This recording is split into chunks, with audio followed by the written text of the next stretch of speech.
Okay, so one of the pieces Geelong brought in was Jeremy Cameron. And I think there are those close to him and those observe him who go, what does it take to get Jeremy's pulse rate up? But it turns out, Nick, he's a footy fan just like the rest of us, and he couldn't hide it during a thrilling semi-final as a spectator.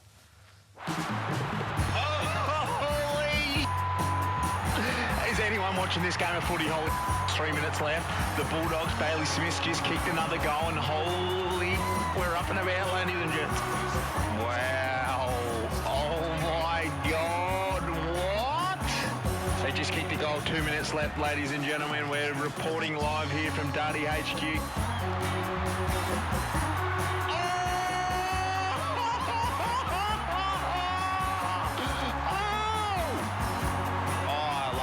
I love this game. Oh, he got a point. He got a point. Charlie! Charlie! What is going on in this game right now? Finals footy is something. Wow. Finals footy is something. So let's check in, shall we, with Jeremy Cameron. Jeremy, great to have a few on 360. Welcome. Yeah, thanks for having me on, guys. So it broke you out of your ultra calm demeanour, a thriller and a semi. Yeah, it did.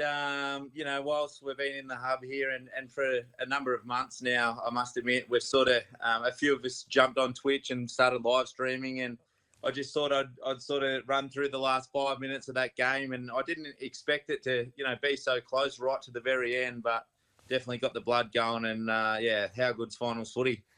Jez, I feel a little bit let down now watching that. We interviewed you in the post game after your semi-final win last week, and we sat around afterwards and looked at each other and thought, gee, he didn't give us much, did he? And then I see that, and we just think, well, how are we going to get that out of you, mate, after a win on the weekend? Yeah, it'll definitely get me up and about on the weekend if we have a great result. So, no, it's I don't watch a hell of a lot of football throughout the year. Clearly, I watch, you know, edits and the teams that we're coming up against a little bit with the coaches and other players. But yeah, finals is clearly very different, and they quite often come right down to the wire. So I definitely enjoy watching this time of year. So I wonder if we could compare your demeanours. Nick was just sharing that he would feel sick ahead of a preliminary final like this, and his career was to be endured, not enjoyed. It feels like you might be the other side of that coin, which frankly would be very reassuring. Yeah, definitely. I don't get caught up in it too often. I think I rolled out of bed about 11 o'clock today, and Joel Selwood and all the older boys that had, you know, they tend to get up around 6:30 in the morning, and I've got no idea why. We're in a hub. We can't go anywhere, so why wouldn't you sleep in? But, yeah, it's quite funny. Everyone's different, and that's one of the best things about it here. Like, you know, you can just be yourself, and I think there's a lot of different ways you can sort of focus on a prelim. It is going to be a huge game, but for me, plenty of sleep-ins, plenty of coffee when I do finally roll out of bed, and a little bit of Call of Duty with the boys on the PlayStations. Very nice. It's a good ploy, Jez. I do like the 11 o'clock wake-up because it means the day that you're actually playing the game is a lot shorter. But I'm intrigued about the night before. What do your nights, the night before a game, look like to allow you to sleep till 11 o'clock?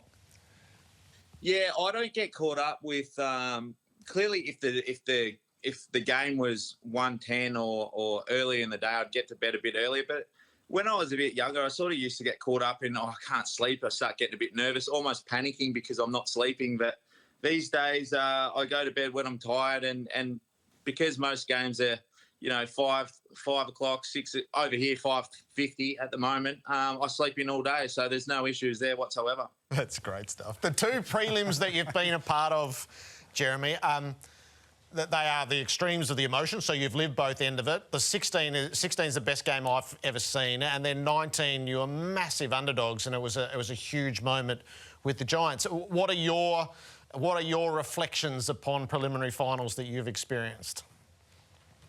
Definitely a whole range of emotions. Clearly, yeah, the first one wasn't great for myself personally. I didn't have a very good game that that night, and the Bulldogs played really well and just got over the top of us. So it's something that I definitely thought about and used in years after that throughout my career. But yeah, it comes with a whole heap of emotions. Clearly a huge game, and when you do win those ones, it's just an unreal feeling to know that you can roll out into a grand final, the following week, or in our scenario to be, a bye week and then into the grand final. But yeah, it's just exciting. I think you just got to embrace it. The first time round, I didn't. I probably was caught up in it too much and thought about the game a lot. And clearly I play my best footy. I've worked out now when I don't think about too much at all. Jez, is it a different feeling compared to when you're at the Giants going into a prelim where you were the man in the forward line, and if you didn't fire, the Giants were going to be up against it? Contrast that with now where you've got, you are a part, albeit a very important part, of what is a super talented Geelong forward line. Does that provide you with a level of comfort where you can just, focus a bit more on your role without that pressure? Yeah, certainly. I think, I definitely know my role within the side, and I go out there with a couple of key things that I want to focus on each week, and the rest sort of comes from there. It's been really good to work with the other forwards. It's a lot talked about just myself and Tom and how things are, going to work there around Hawke, but there's a lot of other really important keys to the forward line, and I thought our smalls have played an awesome role this year as well, and it's just great to roll out there and know that you can keep it quite simple. And if I do those things within the side, then we should have a good result. So, it's exciting times, that's for sure. Is this why you came to the Cats, mate? Moments like this? Yeah, well, it's one of the reasons for sure, yeah. I think no matter where you are and what club you're playing for, you want to play in really big games and you want to play in finals throughout September. So that's always been a goal of mine. Clearly, early days at the Giants, it felt so far away, but we really built up to that and got there, got to that last day, and unfortunately it didn't go our way. But nothing's changed in my mindset going into each and every season. That's to win a flag. Jeremy, it's great to catch up tonight. So Call of Duty, get back, enjoy, and we'll look forward to seeing you on the real Call of Duty on Friday night.